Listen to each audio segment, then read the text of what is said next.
Hello viewers, আশা করি সবাই ভালো আছেন।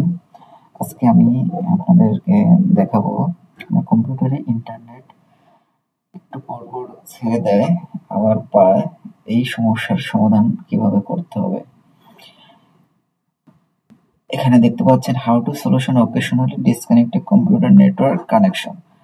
মানে আপনার কম্পিউটারে ইন্টারনেট কিছুক্ষণ পরপর ছেড়ে দেয় এবং আবার পায়।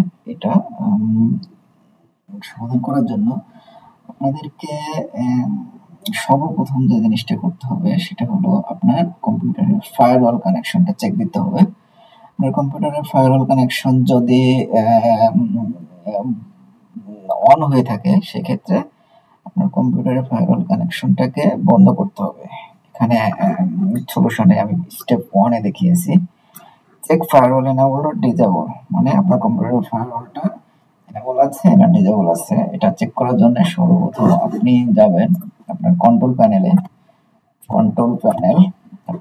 প্যানেলে গিয়ে আপনার কম্পিউটারের ফায়ারওয়াল উইন্ডোজ ডিফেন্ডার ফায়ারওয়াল এই অপশনটাকে বের করে আপনি এখানে দেখবেন এখানে আপনার কম্পিউটারের ফায়ারওয়ালটা অন আছে না অফ আছে। যদি অন থাকে সেক্ষেত্রে আপনার কম্পিউটারের ফায়ারওয়ালটা অফ করে দেবেন। আশা করি অফ করার পরে আপনার নেটওয়ার্কটার সমাধান হয়ে যেতে পারে। এরপরে যদি না হয় এরপরে স্টেপ 2 তে আমি যেটা বলেছি সেটা চেক করে দেখতে হবে। সেটা হলো check IP address conflict or not. IP address conflict or not এটা কিভাবে চেক করবেন? আপনি আপনার ইন্টারনেট কানেকশনের নেটওয়ার্ক অ্যাডাপ্টারে যাবেন। সেক্ষেত্রে আপনি আপনার নেটওয়ার্ক অ্যাডাপ্টারে বিভিন্নভাবে যেতে পারেন। আমি খুব সহজভাবে দেখিয়ে দিচ্ছি।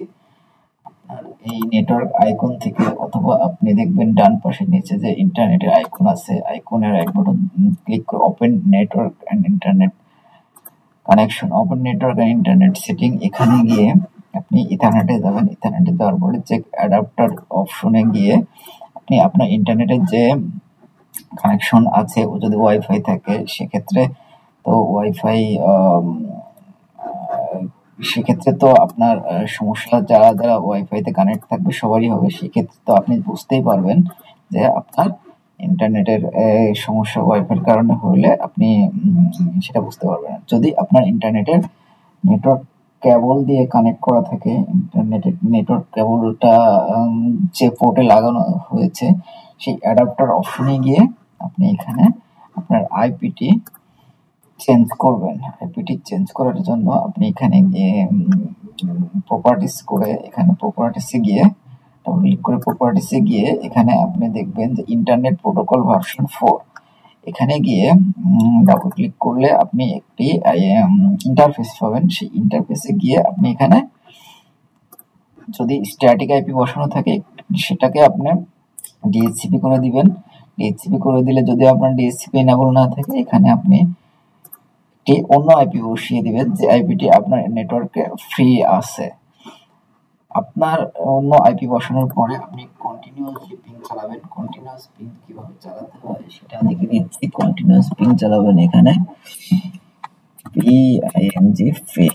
আপনি আপনার গেটওয়েকে পিং চালাবেন। আপনার গেটওয়ে অ্যাড্রেসটা বের করতে হলে সর্বপ্রথম আপনি এখানে আইপি কনফিগ কমান্ডটি দিবেন। আইপি কনফিগ কমান্ডটি দিলে আপনি আপনার গেটওয়েটা দেখতে পাবেন। এখানে দেখতে পাচ্ছেন আমার গেটওয়ে অ্যাড্রেস হচ্ছে 192.168.230.76। এখানে আমি আমার এই আইপিটাকে কন্টিনিউয়াসলি পিং দিব। এখানে আমি কন্টিনিউয়াসলি পিং দেওয়ার জন্য লিখব পিআইএনজি পিং 192.168.230.76। এখানে স্পেস হাইফেন টি দিলে কন্টিনিউয়াসলি পিং চলবে। কন্টিনিউয়াসলি পিং চলার পরে যদি দেখেন আপনার পিংটি ছাড়ছে না সেক্ষেত্রে আপনার সমাধান হয়ে গিয়েছে। এরপরে যদি সমাধান না হয় সেক্ষেত্রে আপনি আপনার নেটওয়ার্ক পোর্ট যেটা ল্যান্ড পোর্ট হিসাবে আপনি দেখবেন আপনার নেটওয়ার্ক কেবলটি যেখানে লাগানো আছে সেই কেবলটির যে পোর্টটিতে লাগানো আছে ওই ইন্টারনেটের নেটওয়ার্ক ল্যান্ড পোর্টটি আপনি চেঞ্জ করবেন। ল্যান্ড পোর্টটি চেঞ্জ করার ক্ষেত্রে আপনি কি করতে পারেন, আপনি একটা external USB land port use করতে পারেন। ইউএসবি ল্যান্ড পোর্ট ইউজ করলে যদি আপনার এই পিনটি না ছাড়ে, কন্টিনিউয়াসলি যদি চলতে থাকে, তাহলে আপনার যে ডিভাইসের সাথে যে ল্যান্ড পোর্টটি আছে সেই ল্যান্ড পোর্টটিতে সমস্যা। আদারওয়াইজ আপনি যদি এই এক্সটার্নাল ল্যান্ড পোর্ট লাগানোর পরে আশা করি ঠিক হয়ে যাবে, সেই ক্ষেত্রে আপনার সমাধানটি হয়ে যাবে। আশা করি বুঝতে পেরেছেন। ধন্যবাদ সবাইকে। আল্লাহ হাফেজ।